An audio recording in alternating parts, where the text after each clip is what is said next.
From VOA Learning English, this is the Technology Report. In 2012, a team of pilots and engineers from Switzerland successfully flew a plane powered by sunlight from Spain to Morocco. The same team carried out a long-distance flight in the western United States in 2013. Now, the Swiss team is preparing for a flight around the world in 2015. The new, improved version of the plane, named Solar Impulse 2, was recently shown in Switzerland. Solar Impulse 2 is a very light, single-seat airplane. It is 63 meters from the end of one wing to the end of the other. This large wingspan provides 200 square meters of space for energy cells that charge lithium-ion batteries. These special batteries are needed to keep the plane flying at night. 4 electric motors permit the plane to cruise at a speed of up to 140 kilometers per hour at an average height of 8,500 meters above sea level. The longest flight of Solar Impulse 1 was made in May 2013. The plane flew from Phoenix, Arizona to Dallas, Texas, a distance of just over 1,500 kilometers. 12 years of research and testing went into building Solar Impulse 2. The researchers believe the aircraft will be able to fly around the world in 20 to 25 days and nights. Bertrand Piccard is the chairman of the Solar Impulse project. He says, "The goal of the flight around the world is to support efforts toward energy efficiency." Solar Impulse 2 began test flights in May. The team plans to start the flight around the world next March from an airport somewhere along the Persian Gulf. For VOA Learning English, I'm Carla Babb.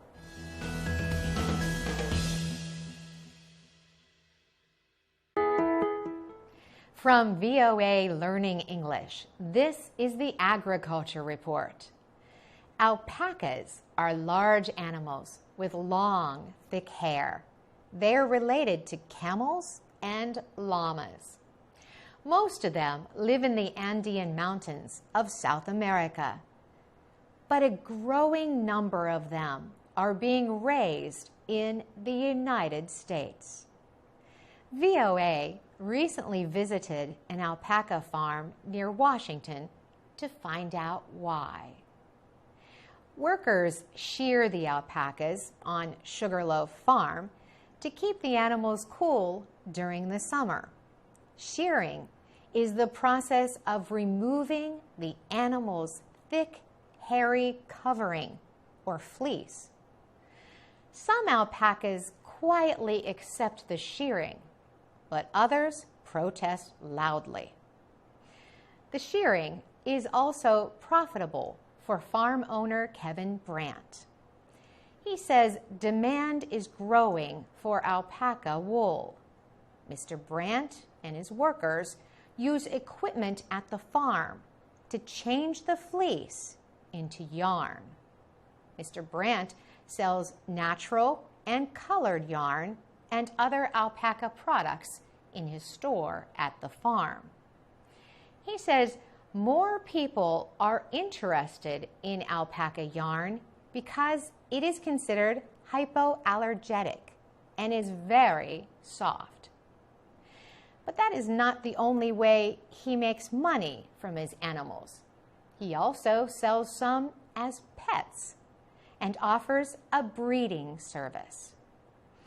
Mr. Brandt says he entered the alpaca farming business because he and his family love the animals. Experts estimate there are about 300,000 alpacas in the United States. Mr. Branch says few alpacas live in places other than South America. The farm's website says 99% of the 3 million alpacas in the world live in Peru, Bolivia, and Chile. Kevin Brandt believes as more people learn about the enjoyment and money alpacas can bring, there will be more farms like his. For VOA Learning English, I'm Carolyn Presutti.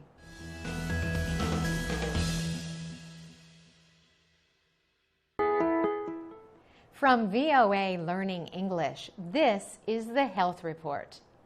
Modern medicine mainly uses drugs to cure disease. But what if drugs were replaced with electricity? Pacemakers, small machines that doctors place in the body, already use electric signals to help weak hearts beat regularly. And now, scientists are using electricity on the brain to ease the effects of Parkinson's disease. The disease causes uncontrollable shaking. David Dewsnap has Parkinson's. Medicine did not help him. So doctors operated on his brain. Inside, they placed a medical device called a deep brain stimulation system. The system is made of thin wires that doctors place in an area of the brain that controls movement. The wires are also connected to a battery pack. It produces electric signals. Mr. Dewsnap could not even take a short walk before doctors wired his brain. Now he can. Mr. Dewsnap says the treatment has given him his life back. Caleb Kamiri is an electrical engineer and brain scientist at Rice University. He has been using brain stimulation in his experiments on rats. He says he knows the treatment works, but he does not know how. Mr. Kamiri says the small electric shocks may trick the brain. The shocks copy the work of a brain chemical called dopamine. Dopamine helps control movement or motor activity. Mr. Kamiri wants to develop a brain stimulation system to treat other disorders. The National Science Foundation has given him money for such research. Mr. Kamiri believes there could be experimental devices to help people suffering from other brain disorders within 5 years. For VOA Learning English, I'm Carolyn Presutti.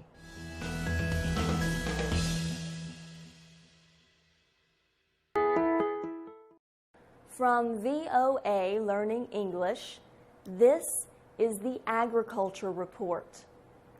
The United Nations says hunger kills more people every year than AIDS, malaria, and tuberculosis combined.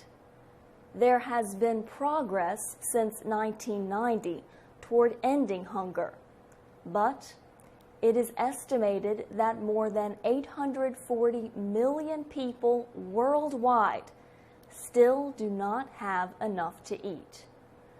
Asma Latif is the director of the Bread for the World Institute. She says there is now a chance to end world hunger and not just react to emergencies. Ms. Latif says she believes it is possible to meet that goal by 2030. Asma Latif says many countries have worked together to try to end hunger worldwide. She says the governments of countries most affected by hunger have worked especially hard. She also praised the United States for its support and leadership on the problem.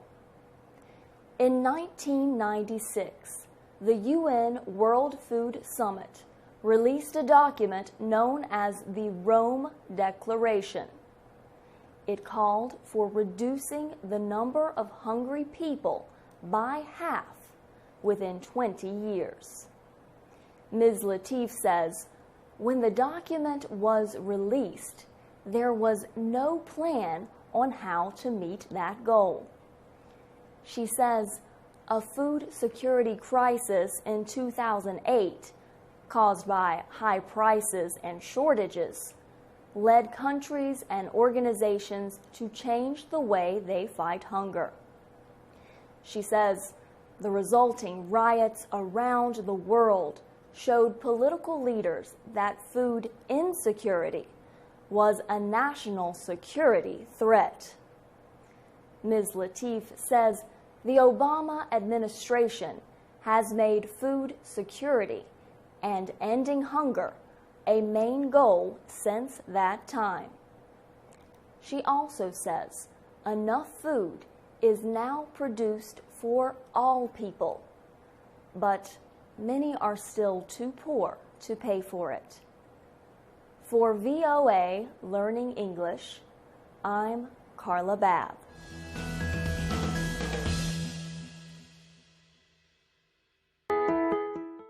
From VOA Learning English, this is the Economics Report. The Chinese and Indian foreign ministers have discussed ways to ease tensions and increase economic ties. It was the first high-level meeting between the Asian powers since a new government took power in India.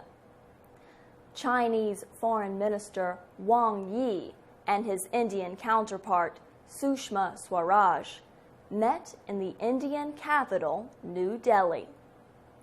After the meeting, Indian officials said both countries agreed much could be done to improve their economic relationship. Gautam Bambawale of India's Foreign Ministry says China will consider the possibility of expanding economic cooperation between the two countries. Indian officials say more Chinese investment could reduce India's trade deficit with China. That deficit is now more than $30 billion. India says it wants more Chinese investment in roads, ports, and other systems. India also would like increased investment in manufacturing, an area in which India is behind China. Some foreign policy observers in India expect new Prime Minister Narendra Modi to increase economic ties with China to help meet his campaign promise to develop India's economy. But the two countries also have a disputed border in the Himalayas. India accused Chinese troops of entering its territory in the past year, raising tensions. Also, Tibetan refugees in New Delhi demonstrated as the Chinese and Indian officials met. The Chinese premier was the first foreign leader to congratulate Prime Minister Narendra Modi on his election victory. Mr. Modi described China as always a priority in India's foreign policy. For VOA Learning English, I'm Carla Babb.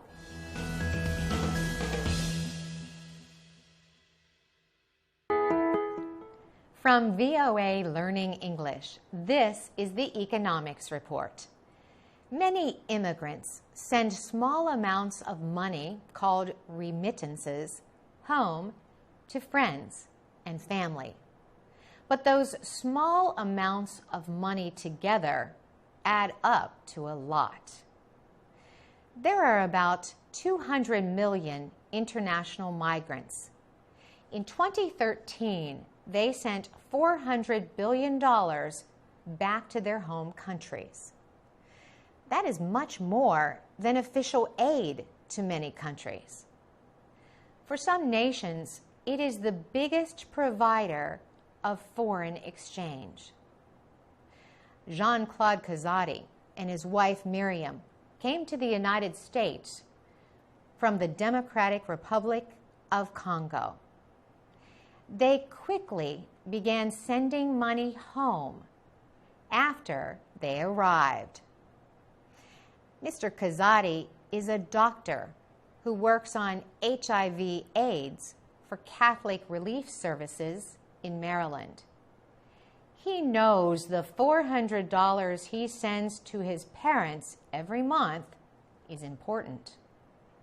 Economist Adolfo Barajas of the International Monetary Fund has studied remittances for 10 years. He says remittance amounts increased by 7 times from 1990 to 2010. Mr. Barajas says a huge migration has driven this flow of money to countries around the world. Economists have said that remittances help families who receive them by increasing their income. But there is a concern that the income into a national economy will cause its money to increase in value. In turn, a country's exports can become more costly and less competitive. Dilip Ratha is a remittance expert with the World Bank.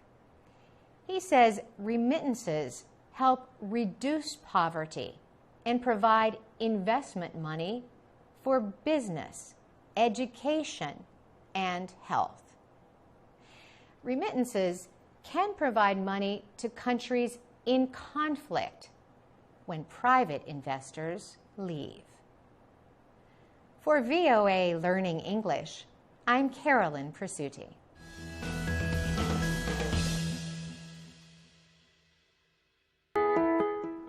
From VOA Learning English, this is the Technology Report. Technology has brought major changes to the music industry. Music lovers listen to and buy music on the internet. They can also watch live shows of artists on the internet.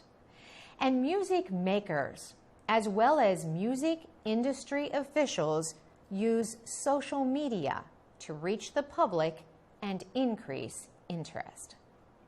Nick Sherwin is the founder of the band Suburban Skies. He says 21st century technology permits a band to control its own future. He says social media make this possible. Sherwin says the internet and social media have created possibilities for musicians. He says the way to success is to give visitors more than one kind of experience. Sherwin says content is most important. Music industry officials discussed the future of the business during an international conference in Los Angeles, California. They said musicians across the country are choosing to perform live, following the drop in CD sales in the United States. Rob Light is head of music at the Creative Artists Agency.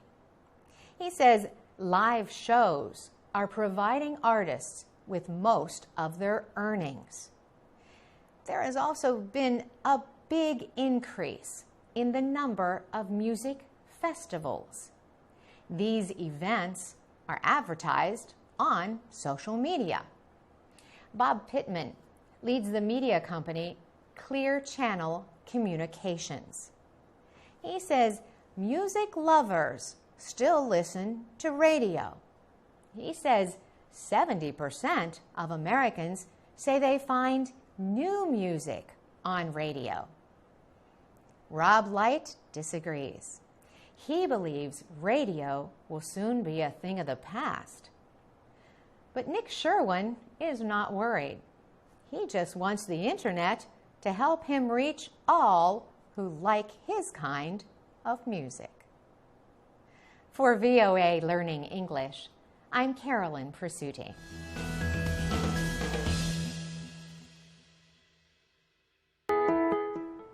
From VOA Learning English, this is the Education Report. The oil industry is growing quickly in the American states of North Dakota and Montana. Removing oil from the ground has made a lot of money for the area and provided many jobs. The industry also has brought thousands of people to small rural cities. Williston, North Dakota is a good example. The population growth has caused crowding in Williston's schools. John Monger was born and raised in the city. He has taught at Williston's Hagen Elementary School for 24 years. For the last 3 years, he has taught in a temporary structure called a trailer. The trailer classrooms are smaller than usual. He started the year with 16 students. Now, Mr. Monger has 18. Viola LaFontaine leads Williston Public Schools. That area of schools is the smallest in North Dakota, but it is also growing the fastest. She says the schools increased their population by more than 1,000 students in the past 4 to 5 years. The majority is in elementary school. In addition, students come from all over the world. Ms. LaFontaine says it is difficult to deal with the continuing changes in the student population. The official says it is also hard to hire qualified teachers and pay for larger and more modern schools. She notes that the state is receiving a lot of money from oil. She has asked the state government for education assistance. Voters in Williston District 1 recently approved a measure to permit building a new high school. The measure will increase property taxes. But education activists say Williston taxes are less than in similar North Dakota communities. For VOA Learning English, I'm Carolyn Presutti.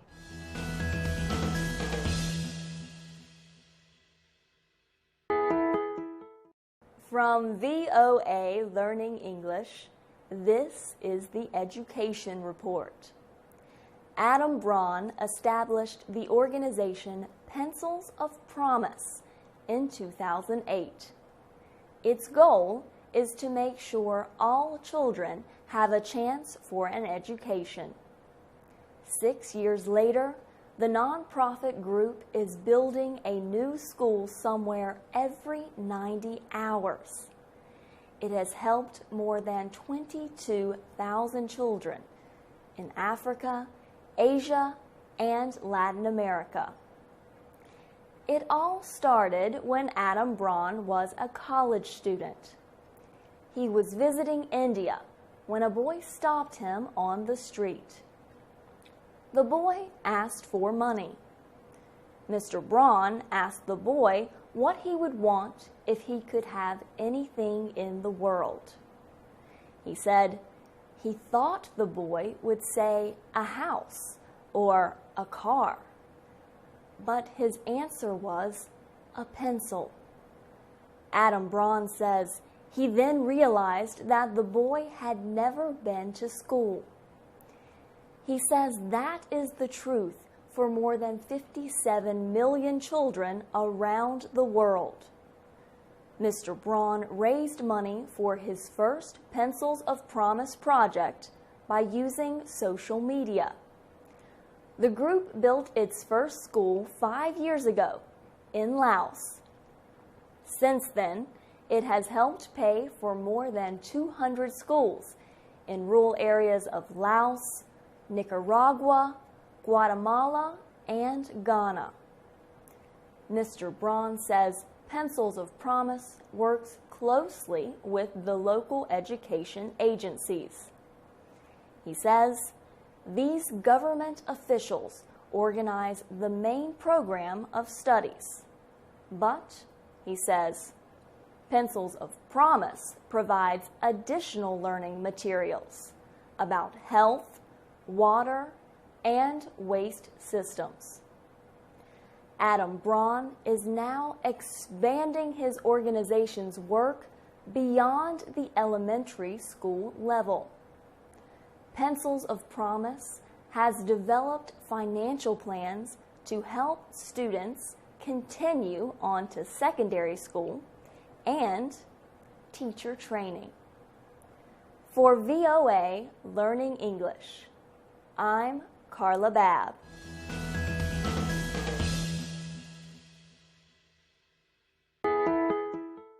From VOA Learning English, this is the Health Report. A debate has continued for years in the United States about sports-related brain injuries, or concussions. Conflicting studies add fuel to arguments on both sides. Now, the U.S. President has stepped into the middle of the dispute. Barack Obama held an informational meeting about the subject on May 29th at the White House. He gathered representatives of professional sports groups, coaches, parents, young athletes, and medical professionals to discuss the issue.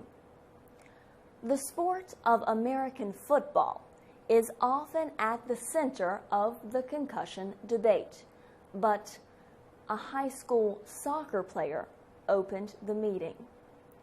Tori Bellucci is a skilled athlete, but she had to reject a college scholarship to play soccer after experiencing 5 concussions. Mr. Obama told the gathering that Tori's story showed that concussions were not just a football issue. He said, parents across the U.S. are having troubling talks about the risks of concussions. Mr. Obama noted that sports-related head injuries are increasing each year among young people. He suggested that one reason for the rise could be better identification of the injury. He said parents, teachers, and coaches now better recognize the signs, including lack of balance, unclear thinking and eyesight, and head pain. Mr. Obama said he does not want young people to avoid sports. Instead, he called for more research. The president announced a joint effort from the National Collegiate Athletic Association and the Department of Defense. He said the $30 million project will carry out the widest study ever of concussions. For VOA Learning English, I'm Carla Babb.